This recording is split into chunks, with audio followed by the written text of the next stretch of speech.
बिस्मिल्लाहिर्रहमानिर्रहीम। अस्सलामुअलैकुम व्यूअर्स। आज की इस वीडियो का जो हमारा क्वेश्चन है वो पेपर 2022 का क्वेश्चन नंबर 3 का बी पार्ट है। And the question is a random sample of 40 hens from a normal population showed sample showed, यानी ये आगे जो वैल्यूज़ हैं सैंपल की हैं। Sample showed the average laying is 272 eggs per year with standard deviation 25x।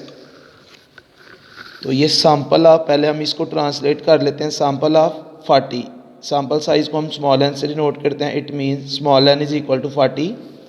Average, क्योंकि ये sample की एवरेज है, सैंपल एवरेज को हम एक्स बार से डिनोट करते हैं। Sample mean is 272 with standard deviation. Sample standard deviation S hat is equal to 25. The company claims that the average laying is at least 285 eggs per year.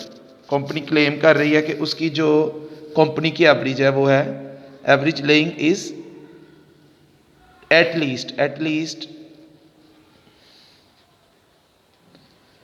At least कम अज़ कम, और जो at least का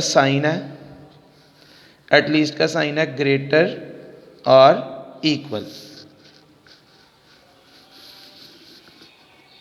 test this claim of the company की इस claim को हमने test करना है using alpha. Level of significance given है 0.05। टेबल वैल्यू भी क्वेश्चन में गिवन है -1.645।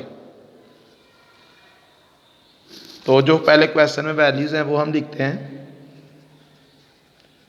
टेस्टिंग ऑफ हाइपोथेसिस के टॉपिक में से क्वेश्चन है। n is equal to 40, x bar is equal to 272, s hat is equal to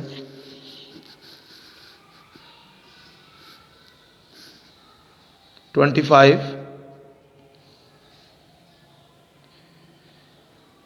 और एटलीस्ट एवरेज लेइंग यानी म्यू पॉपुलेशन मीन जो है म्यू ग्रेटर और इक्वल टू 285, अल्फा 0.05। तो पहले हम null hypothesis and alternative hypothesis लिखते हैं। नल हाइपोथेसिस को H नॉट से डिनोट करते हैं। एटलीस्ट का साइन है ग्रेटर और इक्वल, और ये जो ग्रेटर और इक्वल का साइन है ये नल हाइपोथेसिस का साइन है। इट मीन्स के क्वेश्चन में नल हाइपोथेसिस गिवन है म्यू ग्रेटर और इक्वल टू 285, और अल्टरनेटिव को हम H1 या HA से डिनोट करते हैं। मैं इसको H1 से डिनोट करूंगा। H1 इसका अल्टरनेटिव, ये ग्रेटर है तो अल्टरनेटिव में आएगा less, mu less than 285। Level of significance question में गिवन है 0.05। अब जो टेबल वैल्यू, जो क्रिटिकल वैल्यू है वो भी क्वेश्चन में गिवन है।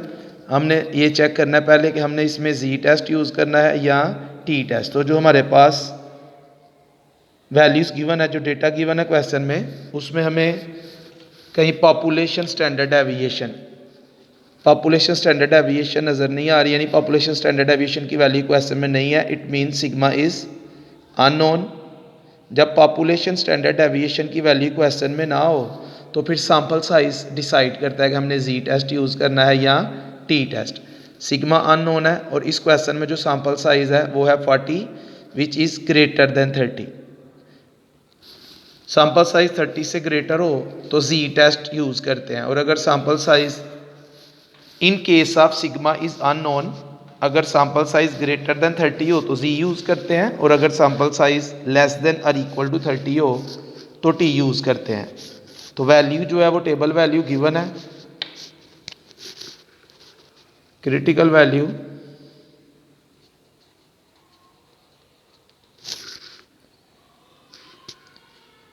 z is equal to -1.645। Decision rule,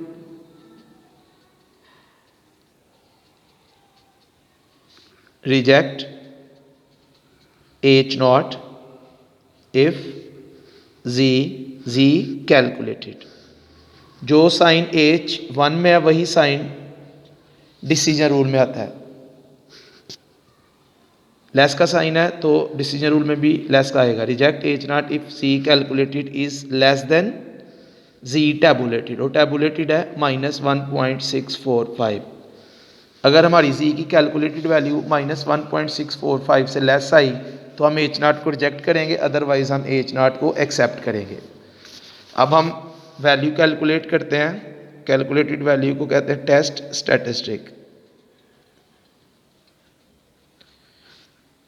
और उसका जो फार्मूला इसमें यूज होगा z is equal to x bar minus mu over s hat divided by square root of n। इस फार्मूले वैल्यूज पुट करते हैं। X bar is 272 minus mu is 285 over s hat is 25 over under root n is 40।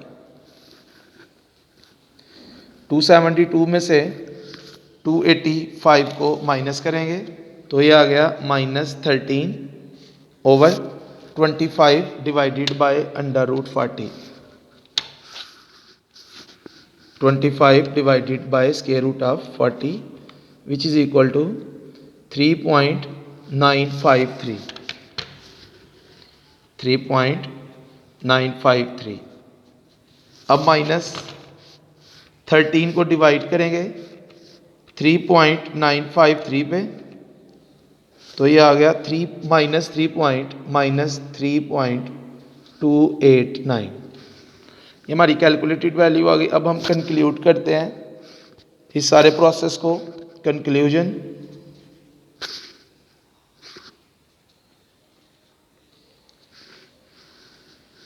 Since